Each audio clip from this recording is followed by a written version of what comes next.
Muito bem, senhores, mais um Divã Me Disse. Você já parou para pensar se o que você sofre é da vida ou se o que você sofre é seu? Olha que reflexão interessante, né? Será que eu sofro? Eu sofro porque eu estou vivendo? Isso é da vida? É a vida que me faz sofrer?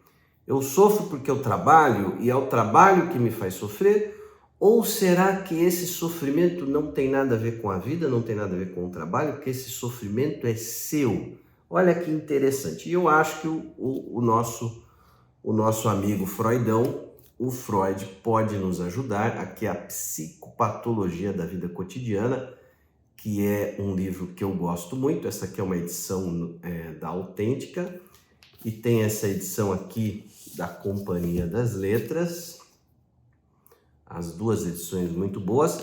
E o Freud tem um momento nesse livro que ele fala de um episódio que ocorreu com ele. Ele vai falar vários episódios sobre essa questão do que ele chama de ato sacrificial. Olha que interessante, hein, senhores? Vamos entender. Eu vou falar da clínica.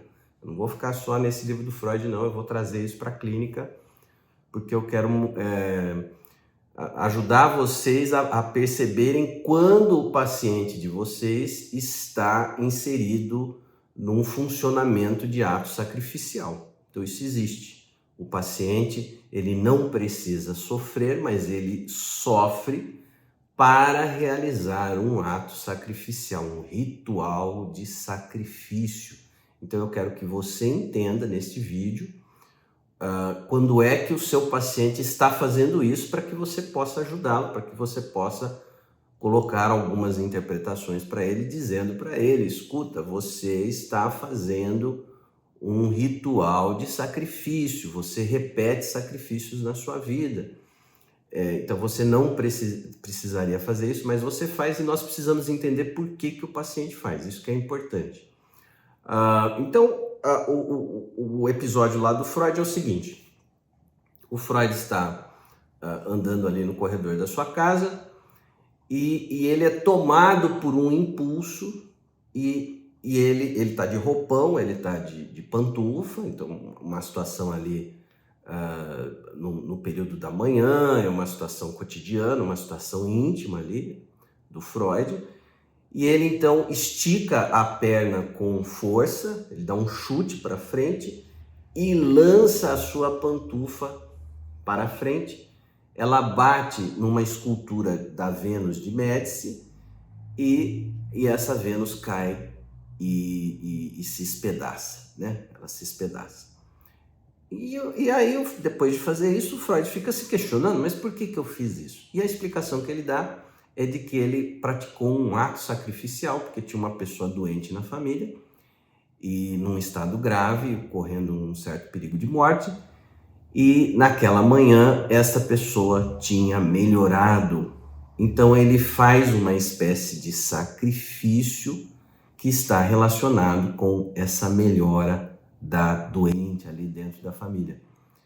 Então nós praticamos esse tipo de ato sacrificial e os pacientes fazem isso também, só que nós fazemos isso e os pacientes fazem isso sem perceber. Então como é que os pacientes praticam esse ato sacrificial? Então é uma ideia mais ou menos assim: eu preciso realizar esse ato sacrificial, eu preciso pagar um certo sofrimento, e aí pode ser qualquer situação de sofrimento que a pessoa se impõe, uma engrenagem mais difícil para viver a vida, uma engrenagem mais pesada para viver a vida, para que isso seja um sacrifício para se assegurar de que tudo vai dar certo, para se assegurar de que algum mal futuro será evitado. Então, olha que ideia. Então, pessoas, por exemplo, que ficam numa antecipação de perdas muito grandes em relação ao futuro, alguma coisa, minha saúde pode acontecer, alguma coisa com a minha vida financeira pode acontecer. Então, essas pessoas que ficam numa perda antecipada dessa realidade futura, elas acabam atuando rituais de sacrifício para assegurar de que no futuro tudo vai dar certo, no futuro eu não vou ficar doente, no futuro eu não vou perder as minhas finanças. Então, o paciente não precisa sofrer isso, ele não precisa, isso não é uma exigência da vida, isso não é uma exigência do trabalho, mas ele se impõe esse sacrifício. As tribos antigas, elas faziam o sacrifício do animal, elas matavam um animal, fazia ali aquele derramamento de sangue para garantir uma boa colheita no futuro. Então, é esse funcionamento dessas tribos antigas que nós, hoje, na vida moderna, nós estamos atuando. São crenças ameaçadoras de que alguma coisa ruim vai acontecer no futuro e eu preciso, então, pagar um ritual de sacrifício. Esse ritual de sacrifício, ele é como se fosse uma espécie de tributo, ele é como se fosse uma espécie de dádiva que eu vou colocando para que tudo fique bem no futuro. Então, nós temos que mostrar isso para o paciente. Olha, você acredita nisso, você pensa assim, você sente assim. Então, o paciente, ele simplesmente está sofrendo, ele não sabe por que ele sofre, e daí ele começa a perceber que ele tem uma responsabilidade nesse sofrimento, que é a atuação que ele vai fazendo tudo mais pesado, tudo mais difícil, para cumprir um ritual de sacrifício. É algo também como daqueles atos que envolvem o toque, né, na neurose obsessiva.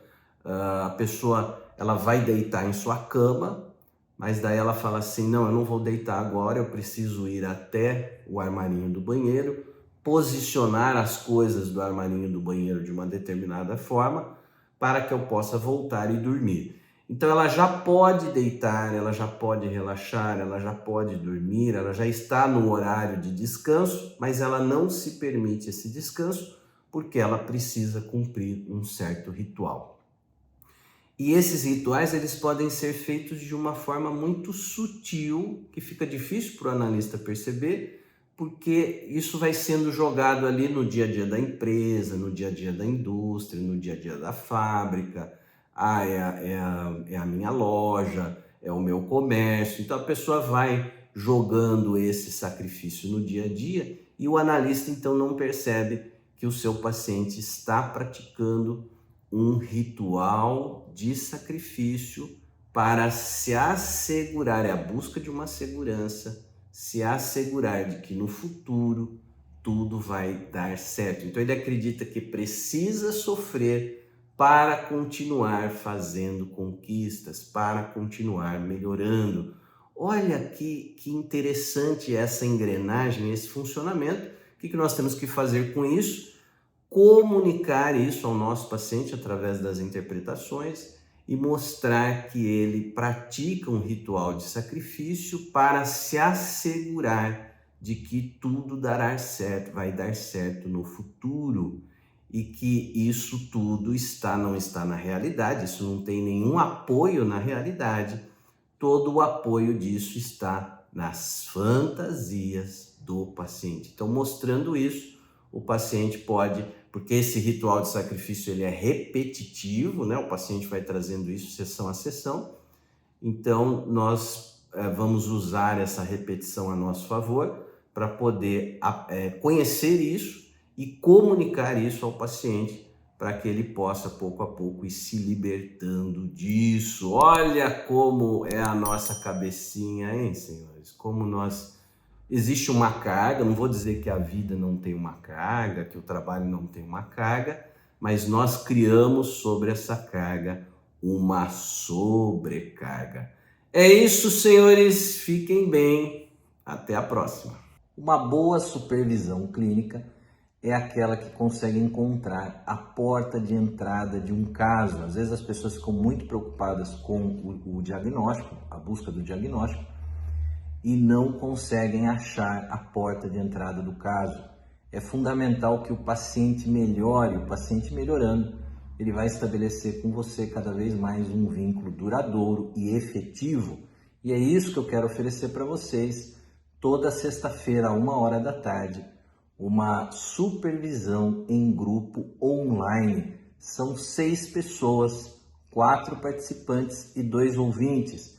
Esses participantes vão apresentar casos de uma forma que, como são 4 pessoas, cada um consiga apresentar o seu caso uma vez por mês. Então você se beneficia no momento que você apresenta, mas também você se beneficia ouvindo e participando da apresentação dos outros casos. Era isso, senhores. Supervisão em grupo online toda sexta-feira, 13h.